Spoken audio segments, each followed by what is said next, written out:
Assalamualaikum warahmatullahi wabarakatuh. Perkenalkan, nama saya Dinda Septiani Rahman dengan NIM 104210007 dari Prodi Biologi International Women University.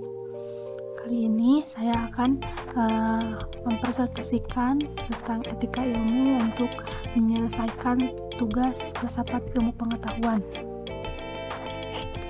Baik, langsung saja. Pada etika ilmu itu terdapat pengetahuan mistis, di mana pengetahuan mistis ini ada beberapa macam. Ada ontologi mistis, ada epistemologi mistis, dan aksiologi mistis. Untuk yang pertama, ada pengetahuan mistis. Pengetahuan mistis ialah pengetahuan yang tidak dapat dipahami oleh rasio. Pengetahuan ini diperoleh melalui rasa dan hati. Yang menjadi objek pengetahuan mistis ialah objek yang abstrak suprarasional seperti alam gaib, Tuhan, malaikat, surga, neraka, dan jin. Nah, kebenaran pengetahuan mistis ini diukur dengan berbagai ukuran. Ada kalanya ukuran ini kebenaran ini pengetahuan mistis itu kepercayaan. Jadi suatu itu dianggap benar jika kita mempercayainya. Bagaimana cara memperoleh pengetahuan mistis? Nah, pengetahuan mistis diperoleh oleh rasa. Ada yang mengatakan melalui intuisi. Al-Ghazali mengatakan melalui domir atau kalbu.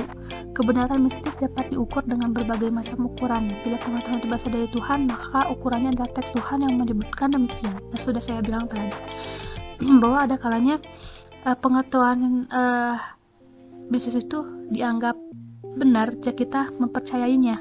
Ada kalanya juga kebenaran suatu teori diukur dengan bukti empiris, yaitu ukuran kebenaran. Sulit memahami jika suatu teori dalam pengetahuan mistis bila pengetahuan itu tidak punya bukti empirik. Sulit diterima karena secara rasional tidak terbukti dan bukti empiris pun tidak ada. Yang selanjutnya ada ontologi mistis.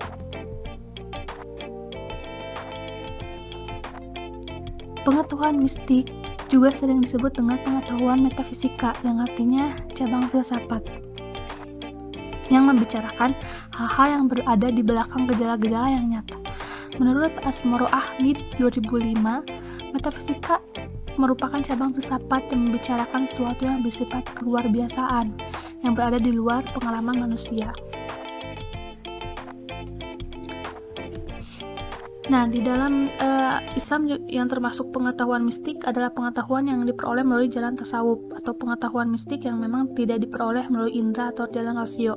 Pengetahuan mistik juga disebut pengetahuan yang suprarasional, tetapi kadang-kadang memiliki bukti empiris yang sudah saya paparkan tadi. Nah, selanjutnya ada epistemologi mistis. Bagaimana pengetahuan mistis diperoleh? Pengetahuan mistis ialah pengetahuan yang diperoleh tidak melalui indera dan bukan melalui rasio. Pengetahuan ini diperoleh melalui rasa, melalui hati sebagai alat rasa, sehingga hal-hal yang tidak dapat dipahami oleh indera dapat diterima oleh hati dan rasa. Objek pengetahuan mistik ini ialah objek yang abstrak suprarasional seperti gaib, termasuk Tuhan, malaikat, surga, neraka, dan lain sebagainya.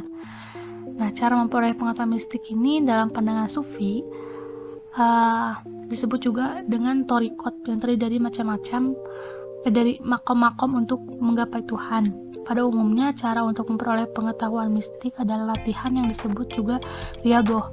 Dari sinilah manusia memperoleh pencerahan yang dalam. Tradisi tasawuf disebut dengan istilah ma'rifah.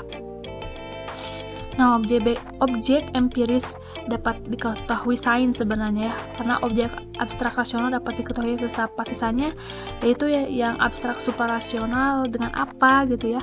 Nah, mistis di sini bukan lagi kata sifat tetapi nama sejajar dengan sains dan filsafat gitu.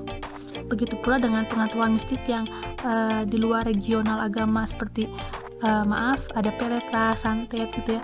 Cara untuk mendapatkannya adalah latihan batin. Dengan demikian dapat disimpulkan bahwa metode untuk mendapat pengetahuan mistik adalah latihan. Selanjutnya ada aksiologi mistis. Uraian tentang kegunaan pengetahuan mistis seharusnya menyangkut mistis biasa, mistis putih, dan mistis hitam. Kegunaannya mencakup area yang sangat luas. Pengetahuan mistis itu amat subjektif, yang paling tahu penggunaannya ialah pemiliknya. Secara kasar, kita dapat mengetahui bahwa mistis yang biasa digunakan untuk memperkuat keimanan, mistis magis putih digunakan untuk kebaikan, sedangkan mistis magis hitam digunakan untuk tujuan yang jahat. Pengetahuan mistis ini menyelesaikan masalah tidak melalui proses indrawi ya, dan tidak juga melalui proses rasio. Itu berlaku untuk mistis magis putih dan mistis magis hitam. Gitu. Cara pengetahuan mistik menyelesaikan masalah. Pengetahuan mistik menyelesaikan masalah tidak melalui proses indrawi maupun akal logika, dan tidak juga melalui proses rasio maupun ilmiah gitu, melainkan dengan kepercayaan atau riyadhah yang sudah dipaparkan tadi. Nah, adanya kehidupan mistis ini termasuk jenis-jenis mistis yang mengandung magis gitu ya. Islam sebagai agama yang memiliki nilai-nilai universal pun bagi kehidupan manusia sebenarnya telah memberi jalan cukup jelas tentang keberadaan mistis yang gaib itu.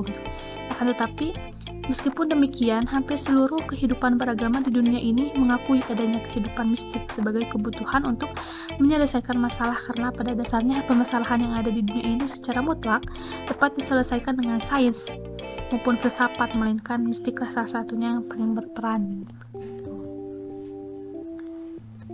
Sekian yang dapat saya sampaikan.